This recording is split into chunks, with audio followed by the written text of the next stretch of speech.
Assalamualaikum warahmatullahi wabarakatuh. Banyak sekali pertanyaan jamaah, Ustadz kasih kami channel untuk kajian anak-anak muda. Di antara anak muda berasal dari Aceh, luar biasa. Channelnya Maulizul Akbar Nak. Tonton, subscribe, like, share, komen. Assalamualaikum warahmatullahi wabarakatuh.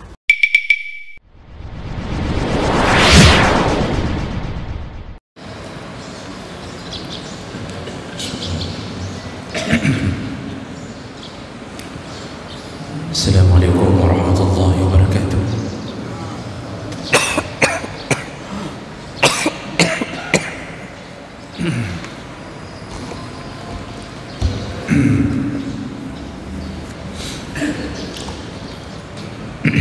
Alhamdulillahi rabbil alamin. Wa bi ni'matihi tatimmu as-salihat. Asyhadu an la ilaha illallah wahdahu la syarika lahu wa asyhadu anna Muhammadan 'abduhu wa rasuluhul karim. Allahumma shalli wa sallim ala nabiyyina al-mustafa Muhammadin wa ala alihi wa ashabihi ajma'in. Amma ba'd. Rabbi shrah li sadri wa yassir li amri wa hlul 'uqdatam min lisani yafqahu qawli. Segala puji bagi Allah, kemudian salawat dan salam kepada Rasulullah, pada keluarga dan seluruh sahabat-sahabatnya.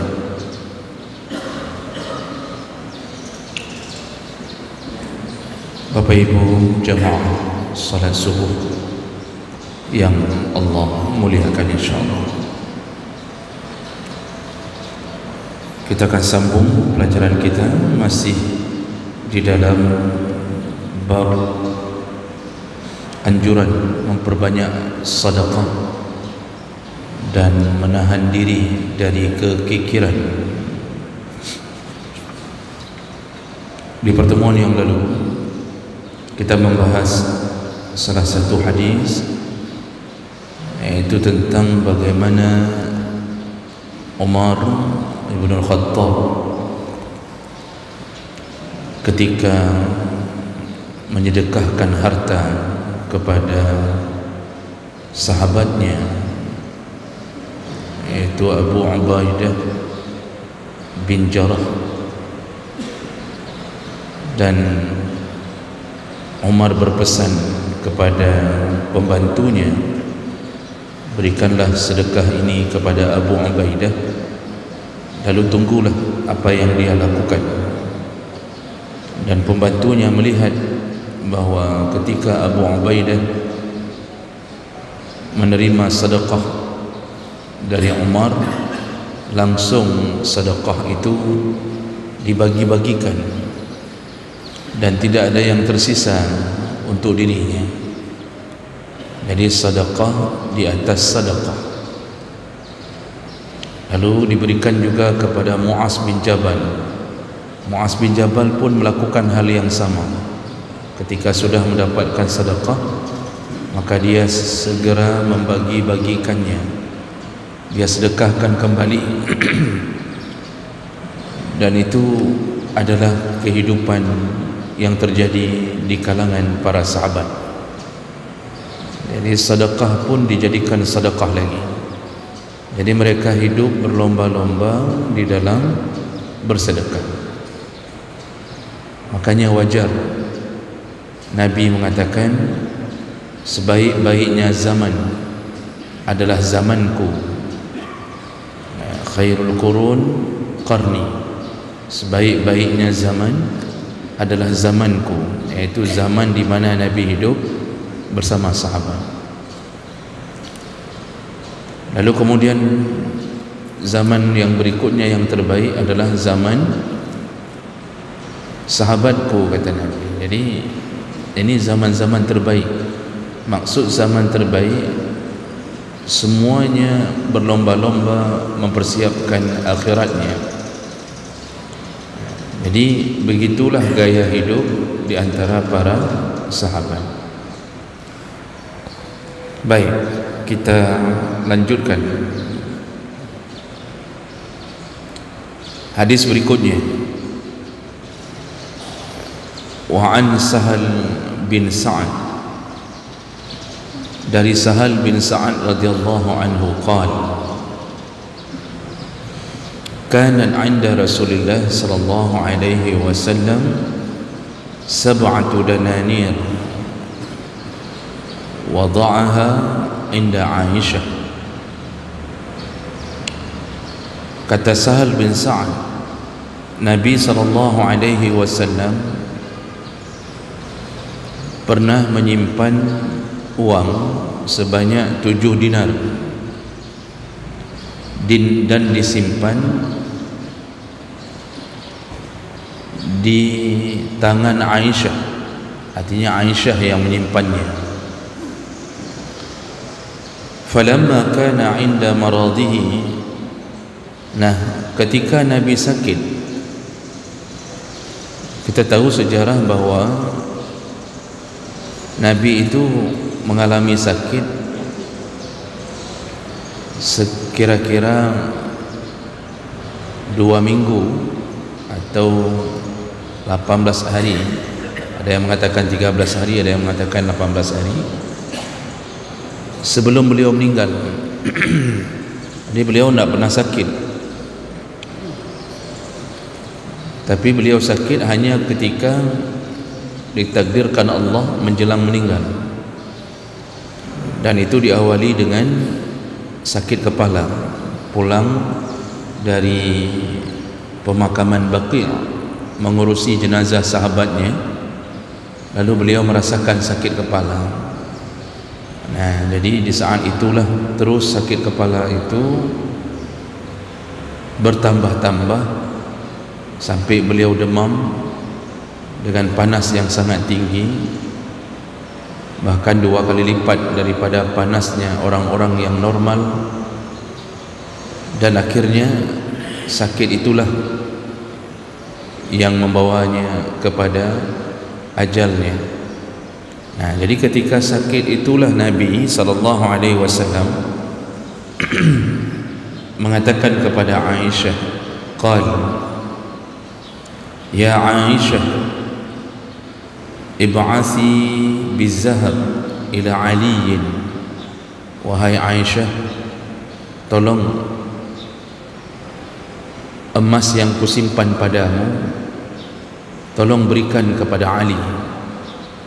Jadi pesan Nabi ketika sakit, Aisyah, tolong emas yang kusimpan, artinya emas yang 7 dinar tadi.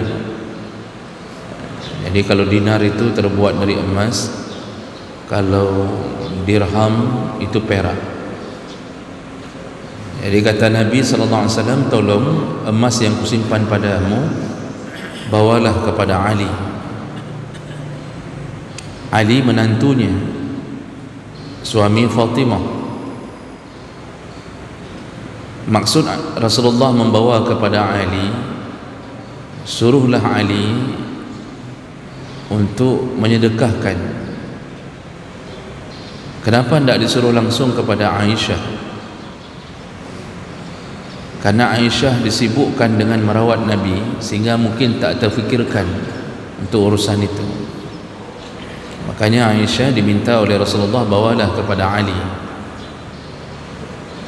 Dan kita tahu kebiasaan hidup para sahabat, kalau sudah dapat pesan begitu, itu langsung dimaklumi bahwa maksud Nabi adalah disuruh sedekahkan. Jadi pokoknya hidup itu dulu sedekah, sedekah, sedekah. Jadi lomba-lombanya dengan bersedekah. Sampai di medan perang pun mereka berlomba-lomba untuk bersedekah. Kita temukan hadis bahwa ketika perang itu ada 3 orang yang sudah terkapar mendapatkan luka, lalu dibawakanlah minuman kepada orang yang pertama. Orang yang pertama mengatakan bahwa jangan bawa minuman ini ke saya dulu, bawa dulu ke orang yang itu. Ditunjuknya orang yang kedua. Dibawalah minuman kepada orang yang kedua. Orang kedua pun menyuruh bawalah kepada orang itu. Suruh lagi bawa ke orang yang ketiga. Orang ketiga pun ketika dibawa minuman, dia mengatakan kasih dulu yang tadi. Disuruh lagi kasih ke yang pertama. Ketika datang ke yang pertama, ternyata yang pertama sudah meninggal dunia, syahid. Akhirnya dibawa minuman itu kepada orang kedua, yang kedua pun meninggal dunia, syahid. Dibawa yang ketiga, ketiga pun syahid. Jadi akhirnya tidak satu pun minum gara-gara mendahulukan minuman itu kepada orang lain. Bayangkan Pak, hidup di masa itu terdidik untuk begitu. Jadi hidup memikirkan sedekah ke orang, memikirkan kehidupan orang. Maka luar biasa kehidupan di saat itu. Memang mereka tidur itu mungkin di atas jerami. Tanah rumah dibuat dari tanah liat. Plafon cuma pelepah kurma. Tapi Masya Allah, diajarkan oleh Nabi sampai menjadi manusia-manusia terbaik, senantiasa memikirkan hidup orang lain. Begitu mereka hidup. Jadi lebih banyak mikir uang keluar daripada mikir uang masuk. Kita hari ini lebih banyak mikir uang masuk daripada uang keluar. Yang cukup tu di orang. Semua orang mikir uang masuk. Oh, ada uang keluar. Saya sudah sindir-sindir ini, Pak. Ini subuh hari ini, nanti mungkin sebentar lagi Bapak dapat uang keluar. Uang keluar dari orang. Itu uang keluar itu tujuannya supaya uang masuk. Jadi tidak ikhlas untuk dikeluarkan. Jangan percaya kalau ada orang yang mengantarkan uang di subuh hari ini lalu mengatakan ini sedekah kami, ini hadiah kami. Itu bukan sedekah dan itu bukan hadiah. Pertanyaannya simple. Kalau tidak ada hari Rabu tanggal 27 November, apakah Bapak akan diberikan ke rumah-rumah amplop itu? Kalau bukan karena hari ini hari pemilihan, apakah amplop itu datang ke rumah-rumah kita? Tidak akan datang, Pak. Yang namanya hadiah itu tidak ada keinginan apapun dari orang yang memberi. Yang namanya hadiah, ibu-ibu yang hantar kuah pelik ke rumah tetangga, itu baru hadiah.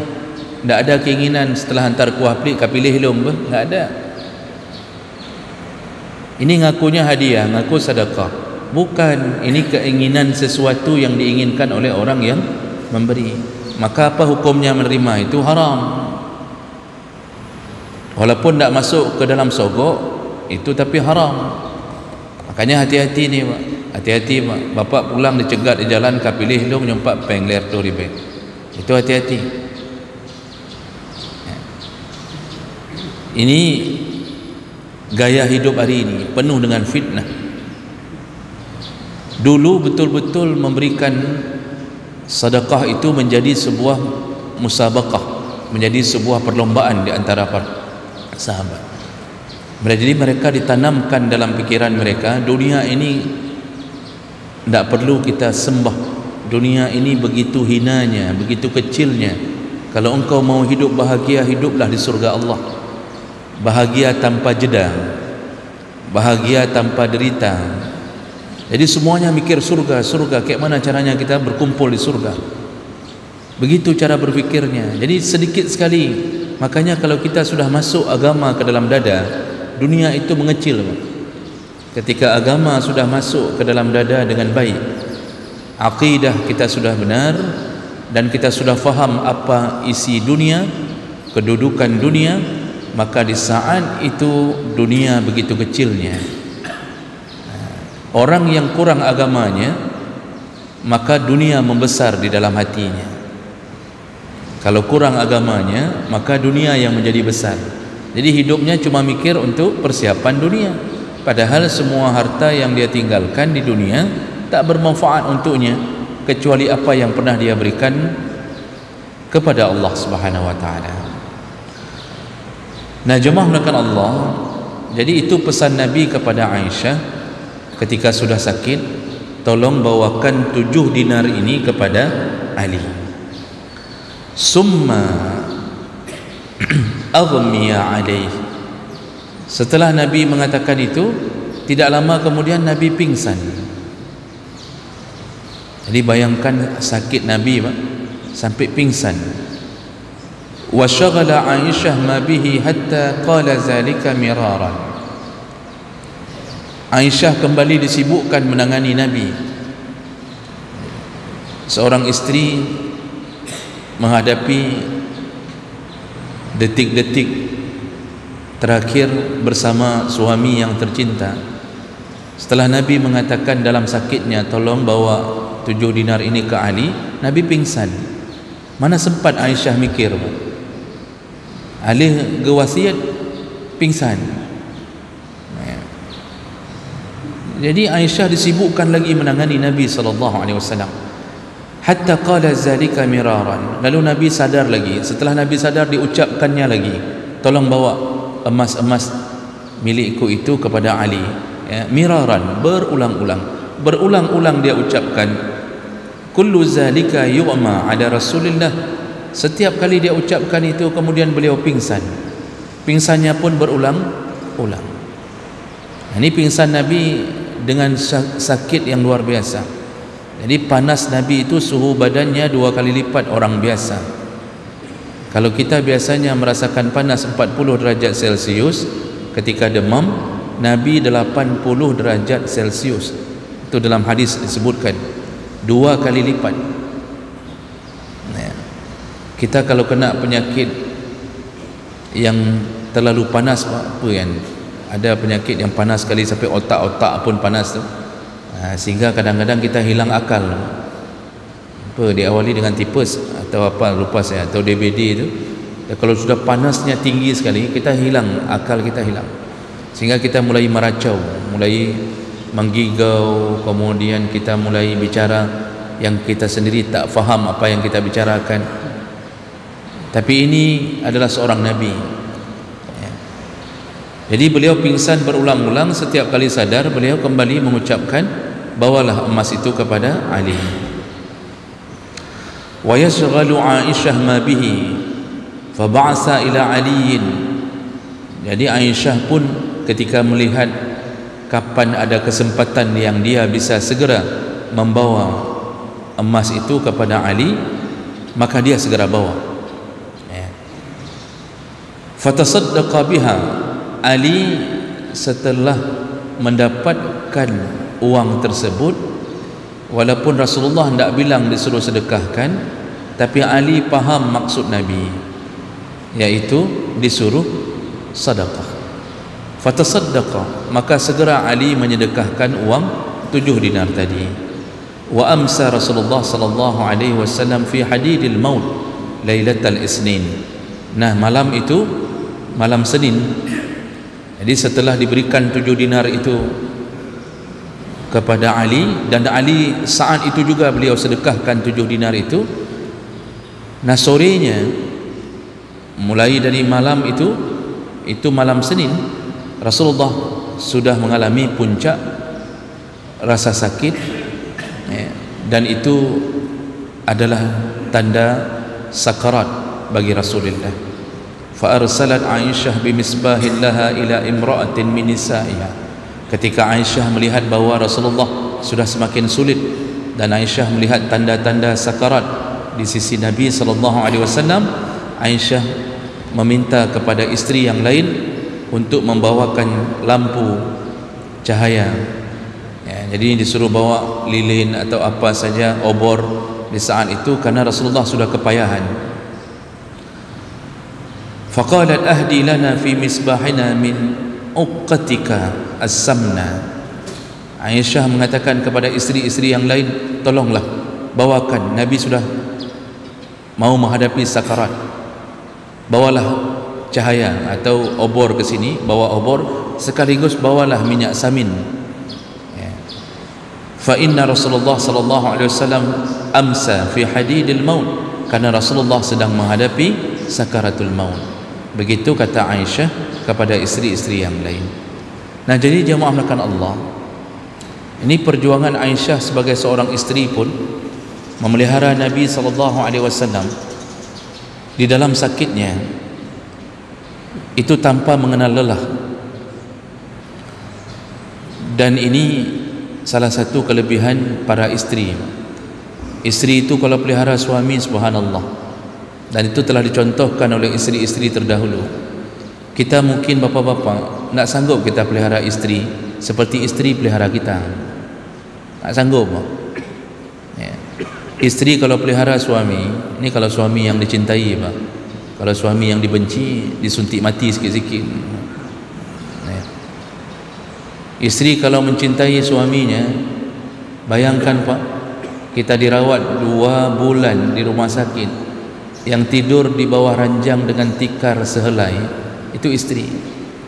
Tak pindah-pindah siang malam ya, apa yang kita butuhkan, kita suruh beli nasi, dia turun beli nasi ya.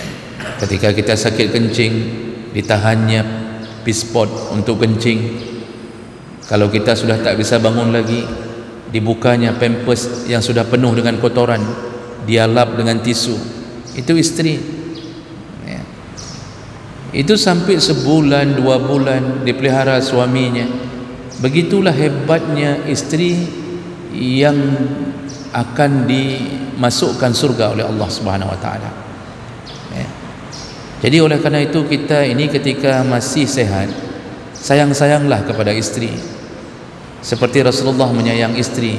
Nanti ketika kita sudah sakit, isteri menyayangi kita. Ini kalau kita masih sehat, kerjanya adalah membenci isteri, uang belanja kita tahan-tahan demi kebahagiaan isteri, maka nanti isteri pun ketika kita sakit menahan-nahan dirinya ya. Bahkan dia pun mungkin pura-pura sakit supaya tidak melihara kita. Dalam hati, oh bagah mati, hai aku pelihara ni, bagah mati ya. Nah ini jemaah melakukan Allah. Jadi dari dulu itu isteri itu tukang pelihara suami, Pak.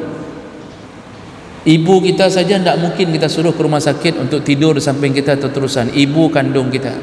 Tapi istrilah yang melihara kita. Maka betul-betullah kata Allah Subhanahu wa taala, wa'ashiruhunna bil ma'ruf. Berbuat baiklah engkau kepada isteri-istrimu. Berbuat baiklah. Nah, jemaah melakukan Allah, lihatlah bagaimana Aisyah berjuang memelihara Nabi SAW tanpa lelah. Kenapa beliau melakukan itu? Karena Nabi ketika masa hidupnya juga tanpa lelah memelihara isteri dan menyayangi mereka. Jadi tetap hukum sebab akibat berlaku. Kita kadang-kadang Pak, kalau isteri sakit kita mungkin tak sanggup kayak gitu, Pak. Ada mungkin 1-2 yang sanggup, tapi rata-rata kita mungkin tak sanggup kita pelihara isteri seperti isteri pelihara kita ya. Alhamdulillahnya takdir Allah, isteri lebih kuat dalam keadaan seperti itu. Coba Bapak lihat perbandingan kalau kita sakit dengan isteri sakit. Kalau kita yang sakit Pak, Masya Allah manjanya luar biasa. Semua termasuk yang sedang bicara juga Pak. Kalau kita sakit Pak, manjanya kita luar biasa ya. Itu kita tidak mau bangun, kita bilang sama isteri, kacok ija handuk, ambil kain handuk kecil, tolong lengketkan di sini. Kemudian kita bilang kacok balsam, kaplu bak hidung, katanya ambil balsam, tolong colek di hidung. Kemudian kau urut long likut, diurut sama istrinya di belakang Pak. Kemudian bak aki long agak mengkerut-kerut bacut, kata dia. Kaki saya agak mengkerak-kerak, tolong ditaruh obat, disuruh ambil obat, dibuatkan minum. Lalu suami mengatakan tolong buat minuman hangat pakai campur madu, kemudian campur jahe, campur racun, racun tak. Jadi ini semua kita suruh isteri sabar, tabah tiap-tiap hari. Dia dahulukan kita. Itu kita kalau sakit Pak. Coba Bapak lihat kalau isteri yang sakit, adakah dia menyuruh kita, bang tolong sian nak bekat i je tolong campurkan madu, buat air jahe, buat segala macam. Kalaupun ada dia suruh, kita mengatakan kaberehnya, nanti dah fikirnya, kaih juile kaberehnya, katanya. Apa enggak meninggal isteri malam tu, jatah meninggal 2 hari yang akan datang, apa meninggal malam tu. Isteri kalau sakit tak manja apa. Di mana yang gatal dia garuk sendiri. Di mana yang obat itu dia harus taruh, dia taruh sendiri. Dia bangun sendiri, dia cebok sendiri, dia kencing sendiri. Kecuali sudah berat kali. Tapi kalau kita ni kalau sakit tu, oh Masya Allah. Dari sini kita harus faham, isteri itu diberikan untuk kita oleh Allah adalah anugerah. Kalau kita berbaik-baik dengan mereka, maka sampai mati pun mereka berbaik-baik dengan kita. Tapi kalau kita berbuat jahat kepada isteri, tunggu Pak, waktu sakit diinjaknya cemekam kita, dipicit cemekam tu Pak, cemekam bak kaki, di ujung kaki itu dijepit, dipicit apa bahasa Indonesianya Pak? Dipicit. Apa bahasa Indonesia dia bangun? Itu begitu bencinya kalau isteri sudah sakit hati Pak. Makanya kasih wang belanja Pak, jangan sampai nak kasih wang belanja. Tapi itu saya cerita, ini bukan bapak-bapak di sini. Saya yakin bapak di sini tidak kayak gitu, karena wajah bapak wajah surga semua ini Pak. Biasanya banyak kejadian bapak-bapak di Kongo, Afrika Pak, itu banyak. Jadi jemaah melakukan Allah Subhanahu Wa Taala, beginilah kehidupan Nabi sallallahu alaihi wasallam. Apa yang menjadi inti di sini selain pengorbanan daripada Aisyah? Ini bab-bab sedekah. Yang menjadi inti adalah Nabi mau meninggal pun masih bersedekah. Bahkan beliau khawatir kalau tinggal harta di dunia, 7 dinar terakhir masih disedekahkan oleh Nabi. Bayangkan bagaimana hebatnya Nabi mengajarkan kita, jangan tinggalkan harta banyak-banyak di dunia. Perbanyaklah menjadikan bekal di akhirat. Nabi itu waktu meninggal tidak ada 1 dinar pun yang tinggal. Tentu iman Nabi ini beda dengan iman kita kan, dan kita memang tidak boleh meniru seluruhnya. Kalau yang model yang begini, tidak boleh juga kita meninggal setelah kita sedekahkan semua, tidak ada apa-apa lagi, lalu kita meninggal. Kita bilang sama isteri, ini sekarang sedekahkan semuanya, rumah-rumah ini kasih terus semuanya untuk orang. Itu sebelum habis kita ucapkan itu udah dicekik sama isteri. Jadi itu tidak boleh juga, karena kita ini bukanlah Nabi yang iman kita itu bisa sempurna seperti imannya Nabi, tak. Tapi Nabi ingin memberi contoh bahawa jangan sampai tinggal harta di dunia yang tidak menjadi amal di akhirat. Nabi itu ketika meninggal, Bapak Ibu yang Allah muliakan, dalam banyak riwayat itu Nabi tidak meninggalkan apapun kecuali yang dia tinggalkan hanya rumah-rumah untuk istrinya. Rumah itu pun dibuat Nabi kewajibannya sebagai suami, dan seekor bigal. Dalam hadis sebutkan beliau meninggalkan seekor bigal. Bigal itu lebih besar daripada keledai, lebih kecil daripada kuda. Jadi dia ada kuda hisan, ada keledai himar. Di tengah-tengah antara kuda dan keledai itu ada yang sering juga dimiliki oleh orang Arab, satu jenis dengan himar tapi lebih besar, namanya bigal.